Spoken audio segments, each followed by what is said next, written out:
എന്തിനാ അമ്മായിമ്മമാരെ ഭരിക്കേണ്ട ആവശ്യം നമുക്കില്ലല്ലോ. ഇന്നോട്ട് ചൊറിയാ തൊള്ളായിരിക്കണേ കൊത്തറിനെ അന്നെന്തിനാ ചൊറിയാൻ വരുന്നേ? എനിക്ക് 10 മണി വരെ കിടന്നാ പാനിയൊന്നും എടുക്കാൻ വയ്യ. പിന്നെന്തൊക്കെയാ ഡിമാൻഡ്സ്? പിന്നെ വാഷിംഗ് മെഷീനൊക്കെ വേണം, പാത്രം ഇങ്ങനെ വയ്യ. എന്തിനാ ബൈക്ക്? പിന്നെ ബൈക്കിന്റെ ഒരു കാര്യം പറഞ്ഞേ. ഭരിക്കാനാ? ഭരിക്കണ എന്തിനറിയാ?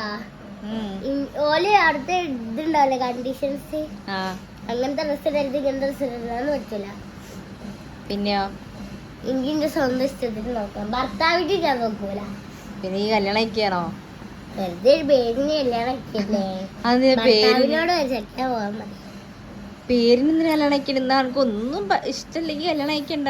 അപ്പൊ ഫ്രീ ആയിട്ട് ജീവിക്കാലോ. ഇവിടെ അങ്ങോട്ട് നിക്കണം, ഈ തപസ്സിരുന്നോ? പെണ്ണോ ചെക്കൻ? ഈ പുറത്ത് പോയി പഠിച്ചോ, എന്നിട്ട് കല്യാണം കഴിക്കണ്ട.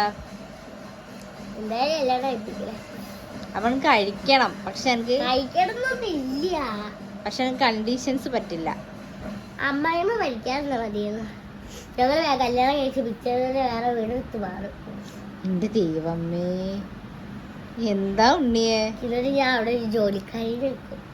എനിക്ക് സുഖമില്ല, എനിക്ക് റിച്ച് ആവണം, എപ്പോഴെങ്കിലും റിച്ച് ആവണം. എന്റെ സ്വഭാവം വെച്ച പക്ഷെ ഒരു ചെക്കന്മാരും എന്റെ അടുത്ത് നിക്കൂല. ഇതേമാതിരി എന്റെ കുട്ടീനെ കിട്ടിയതോ എന്റെ ഒരു ഈ വായ നിഷ്കളങ്കതയാവൂല്ലേ?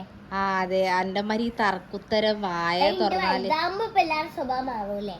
എന്റെ സ്വഭാവം മാറുന്ന എനിക്ക് തോന്നില്ല ഉണ്ണിയെ. ഇപ്പൊ ഞാൻ ചെറിയ കുട്ടിയല്ലേ? ആര് പറഞ്ഞു തള്ളേ? ചെറുതാ, ചെറിയ കുട്ടി. 6-ലെത്തി. കാലങ്ങളുണ്ട് എനിക്ക്. എനിക്ക് 10-20 വർഷമുണ്ട്. എന്തിന്? ജീവിക്കാന്, ജീവിച്ചോ? സ്വന്തം വീട്ടില് ജീവിക്കാന്.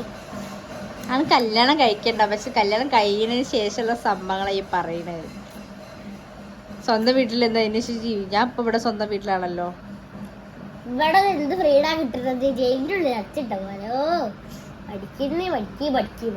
കേട്ട് പഠിത്തു. അതിനെ ഈ വിദ്യാഭ്യാസ മന്ത്രിക്ക് അറിയണം കുട്ടികളെ പഠിക്കാതെ ജയിപ്പിച്ചു. പഠിച്ചിട്ട് തോന്നൊന്നും പഠിച്ചിട്ട് കാര്യമില്ല.